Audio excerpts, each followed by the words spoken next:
All right, you're going to start by cutting a line the length of your roll, along the length. So where I'm pointing right now, you're going to cut a line right there with your scissors.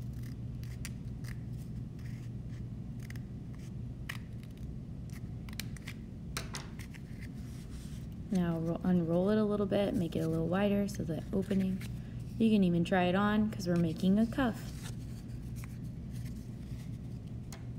Alright, if you want to make two, cut it in half again, like I am doing right now. And this will make them a little smaller.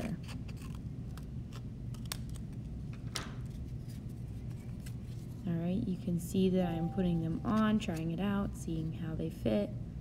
If you want them on one on each arm, you can try that. We're going to be doing both then if you want. Alright, the next step that I'm going to show you is how to use the plaster. Alright, this is a plaster strip. It's canvas material with plaster attached to it. Alright, all you have to do is put it in some water and this activates it. So it makes it a little droopy, and then you are going to lay it on the outside edge of your cuff of your toilet paper roll. Alright, the outside edge. If you have a little that hangs over, you can just fold it on over, and you're going to smooth everything out with your finger. This plaster strip allows the plaster to move around.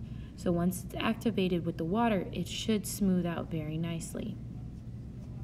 So you can see I'm smoothing everything out now. It might be a little harder. If you need a little bit more water, dip your finger in. Only one finger though. You don't want to get too much water because that will really soak the cardboard and make it hard to work with then.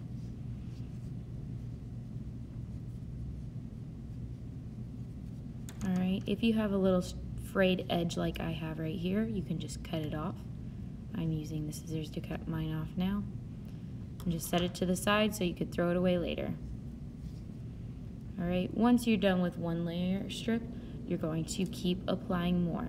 Make sure you overlap them a little bit. Overlapping allows them to connect together so that it's nice and smooth. You're going to smooth everything out with your finger. You're only going to cover one side of your cuff.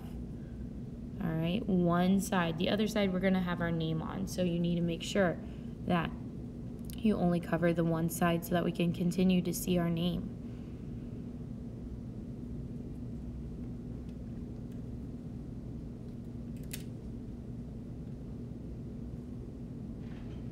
Alright, I'm applying a last layer. I only needed to use about 3.5 for this.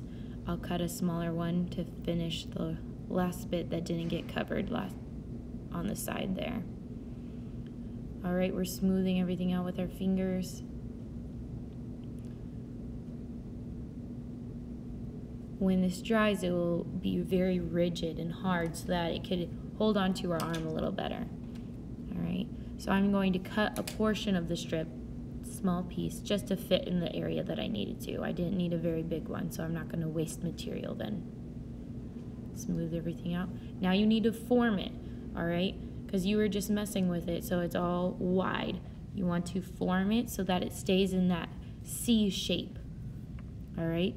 Once you're done with the outside edge, you're going to write your name in Sharpie on a piece of tape. So I'm writing my name.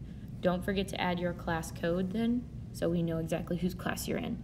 And then you will lay it on the inside of your cuff edge. The inside of your cuffs. Alright, so I'm putting it on the inside now so that I know this one is mine. If you wanted to do one instead of the two, you will only need one name. If you did two instead of the one, you'll have to have two different pieces of tape for your name then. Alright, remember to form back into that C shape though. This is it completed.